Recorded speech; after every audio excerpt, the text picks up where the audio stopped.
Hans Niemann versus Hikaru Nakamura. If you follow chess or follow chess controversies, you must have heard these names. It's the Freestyle Chess Grand Slam Las Vegas 2025, where only 16 selected players are playing the tournament, divided into two groups of 8 and 8 each. It's the freestyle chess tournament where the pieces on the last rank are randomized, introduced by Bobby Fischer in the past. In this particular chess, there is no theory, there is no preparation, there is no help of the engines, just pure creativity on the board. The player with the better skill set will win the game. So in the 6th round, it's Hans Niemann versus Hikaru Nakamura, a very spicy encounter. And let's see who is going to win. It's going to be a very interesting game. And it is going to decide who is going to lead the group stage of the 8 players. Currently, Hikaru Nakamura and Hans Niemann is fighting for the top spot. Let's see who is going to come out on the top. And make sure before I start the game, make sure to tell me in the comments below what are your predictions who is going to win. So Hans is playing with the white pieces, and let's talk about this particular setup on the last rank. The queen, king and the rooks are simply as normally as placed in the normal chess, but the only difference is the bishop and the knight, which makes it sort of easy for every player to understand what's going to happen.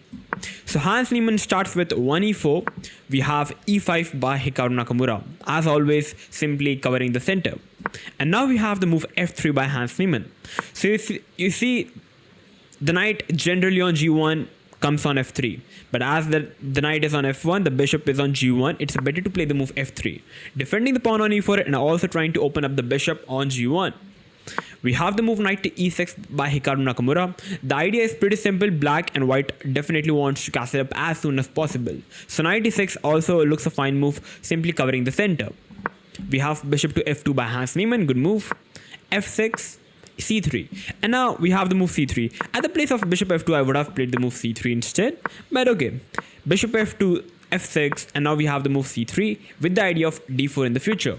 c6 by Nakamura, and now we have the move knight to g3 with the idea of castling up. So now it already looks like a question why not to push the pawn in the center, having a complete control of the center. But after d4, there is simply take, opening up the dark square bishop, and now there is simply d5, striking in the center. First of all, if you can't really take on d5 because white would be having an isolated pawn. Knight e3 just loses a pawn on d4, the bishop no longer protects the pawn. So that's the reason just knight g3. There is d4 in the back in the future, but not now. So knight g3 following first, trying to develop the pieces makes a lot of sense. Bishop goes to f7 and both the sides it decides to castle. We have d4 striking in the center, and now we have the move ed4 by Nakamura. cd4. So now black's bishop is kind of activated, but on the other hand, white is having a better center control compared to the black pieces, as white is having 2 pawns in the center compared to black's 1. And now we have d5 by Nakamura, because if black doesn't strike in the center, white would love to play the move d5. So black plays d5, and now we have the move rook e1. Makes sense, simply trying to develop the rook and also protecting the center pawn. We have rook e8, and now the question is, how are you going to develop the bishop and the knight? So now Hans Niemann decides to play the move knight to b3, which is, I believe, not the best way to continue the position. He should have played the move knight to e2 with the idea of knight c3. Just try to understand the position. If the knight goes onto c3, it puts pressure on the pawn on d5, and also on the square of d5, and also protects cover the square of the e4 pawn. But the knight on b3, it looks fine at the first glance. It looks like maybe the knight can go on c5, which definitely makes sense. But believe me, knight c3 would have been a much better square compared to the knight on b3. We have knight to e7, Nakamura simply developing the pieces. There are no particular weaknesses for black, so it's much easier to play with the black pieces, and that's the real reason why Engine is already slightly preferring black in this position. We have bishop to d3, Hans Niemann finally developing all the pieces. And now after bishop d3, we have the move knight to f4, attacking the bishop. The bishop goes back, of course, because black would love to take off the bishop, because then black would be having the bishop pair advantage, whereas white would be having the only single bishop. So we have the move bishop f1, and now we have the move b6 by Nakamura. Now b6 was not the best way to continue the position. The best idea in this position would have been to play the move queen to c7. What is the idea? After queen c7, as you can see by the arrows, black simply wants to play the move h5, h4 and simply attacking the pawn on h2. It looks like a simple idea, but believe me, it's a very strong idea, and already it's much difficult to play with the white pieces. Like after h5, h4, I can already play knight g6 attacking the pawn on h4. It's not easy to play with the white pieces, and that's why black is already better. I believe Nakamura wanted to play the move queen d7, develop the bishop and get the rook into the game, which is normal way to continue the position. But he was a bit concerned with the move of knight c5. The knight is on a good square, attacking the pawn and the queen. That's the key reason he decides to play the move b6. We have rook c1, but now the drawback here is the c6 pawn is very weak. We have queen d7, simply developing the queen. Queen goes to c2, and now we have bishop d6. Thanks to the knight on e7, it simply defends the pawn on c6. And now black has also developed all his pieces. Maybe the idea could be to play the move rook c8 and playing the move c5. We have the move a3 by white in this position. Maybe just trying to stop the move b4, and in the future, white wants to play the move b4 in, trying to stop black from playing the move c5. And now at the place of e3, there is a much better move in the position, which is knight to f5. Intentions are pretty clear. I want to capture the bishop if I'm having a choice. If black captures the knight in this position, it looks like white is having double pawns, an isolated pawn on the d4 square. It looks better for black. But if you think quietly in this position, and if you try to understand this position by giving some time, you will realize that the f5 pawn is doing a very nice job covering the g6 and the e6 square, and kind of the knight on f4 is sort of not having many squares available. I can play the move g3 on the next move, and the only square that the knight is having is to go back on h4, which is definitely not a good square for the knight. And that's why this particular, like the pawn on f5, despite having double pawns, an isolated pawn on d4, it's still better for white, because there is no knight on e7 for black, which defends the pawn on c6, and that's the key reason white is having much better play, I believe, in this position. We have a3, much natural to play as it's a rapid game, 10 minutes plus 10-second increment. We have the move knight f to g6. Now in this position, if Nakamura would have played the move rook c8, which looks a very normal move in the position, just trying to play the move c5 maybe in the future. There is a very strong move available for white, which is e5, simply striking in the center. And after e5, you see if the bishop goes back, I would love to take with the pawn on f6, and black is having a very weak on the king side. So I believe taking looks very natural, but after takes, the bishop goes back, and now the d4 square is a very weak square for the white side. So white will simply put the knight on d4. The pawn on e5 is very strong pawn. Maybe it can push in the future. Maybe there is knight f5, which is a very weak square for in the black's camp. And I'm already loving white's position. White's pieces are nicely centralized. So that's why we have the move knight g6 by Nakamura first, stopping white from playing the move e5.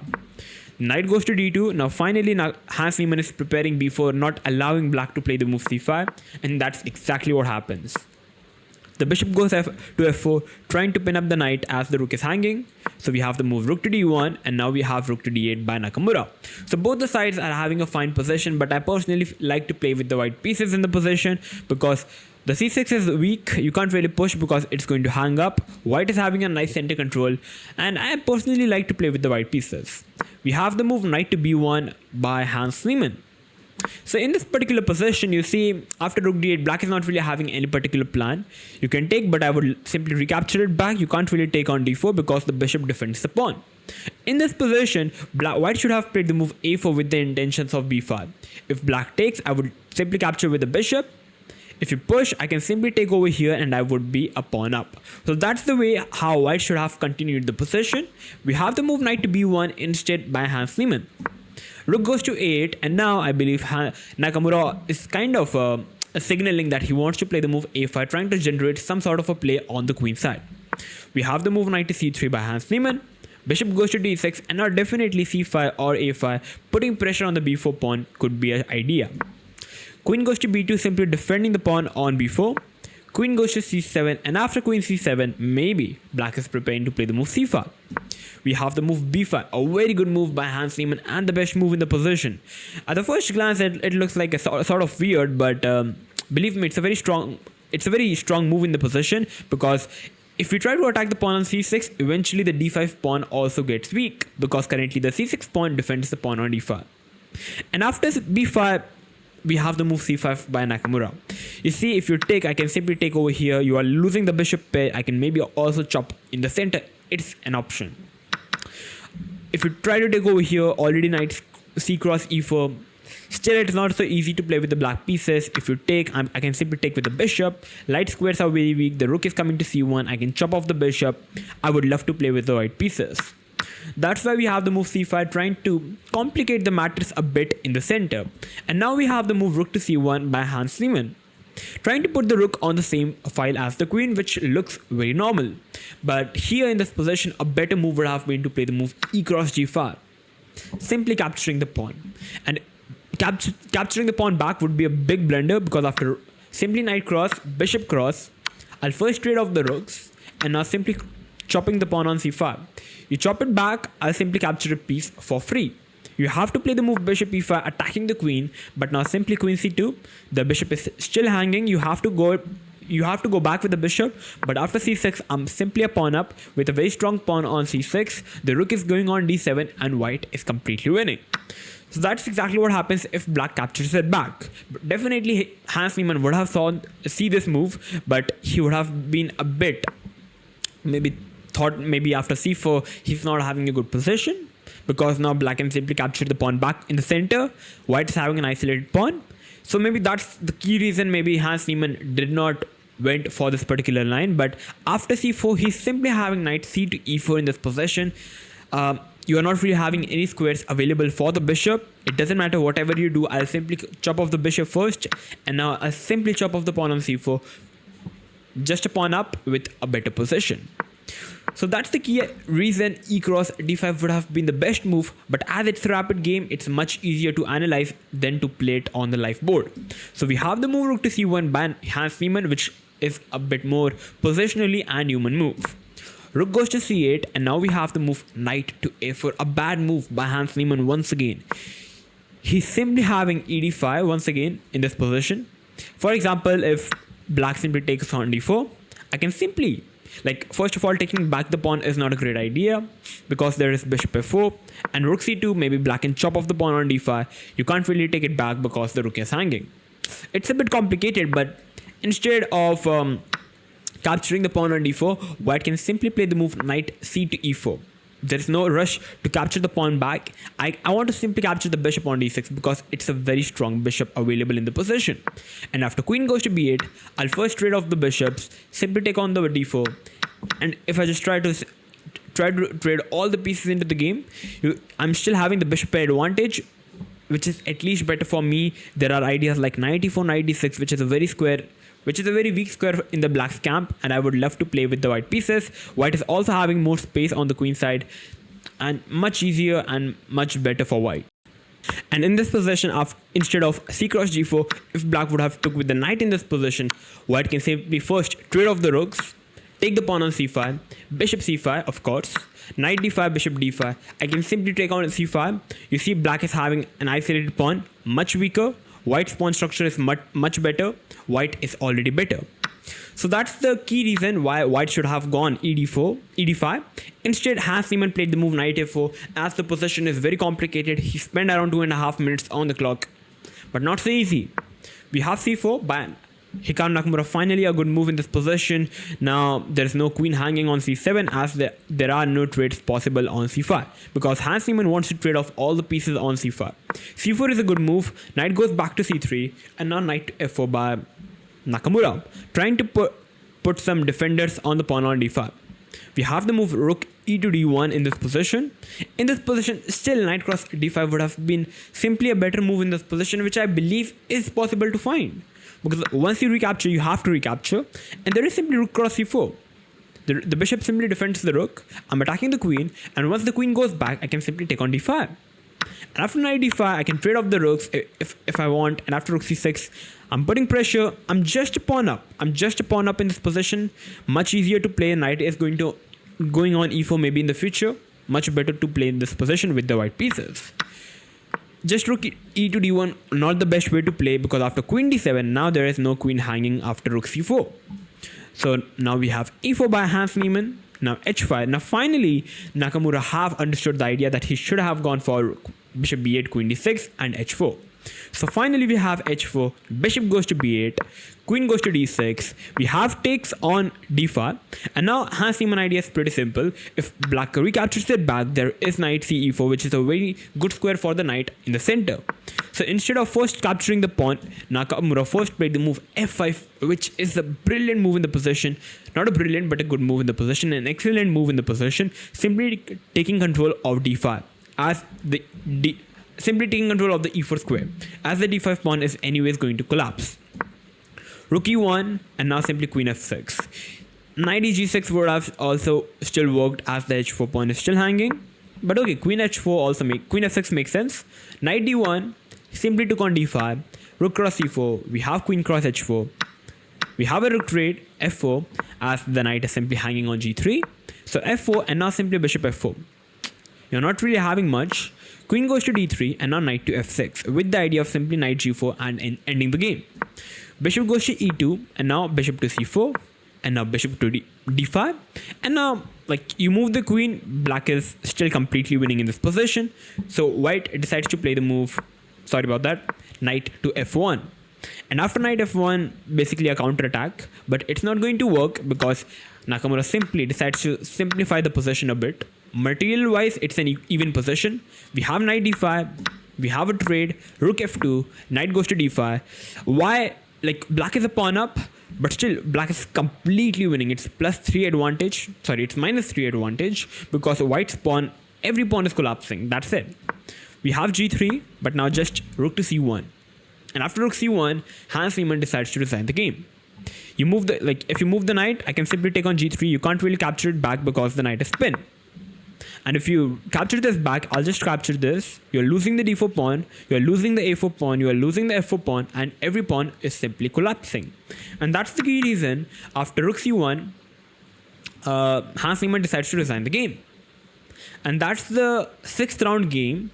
And basically the 7th in the 6th round game was the last second round. So basically there were total 7 rounds in the group stage.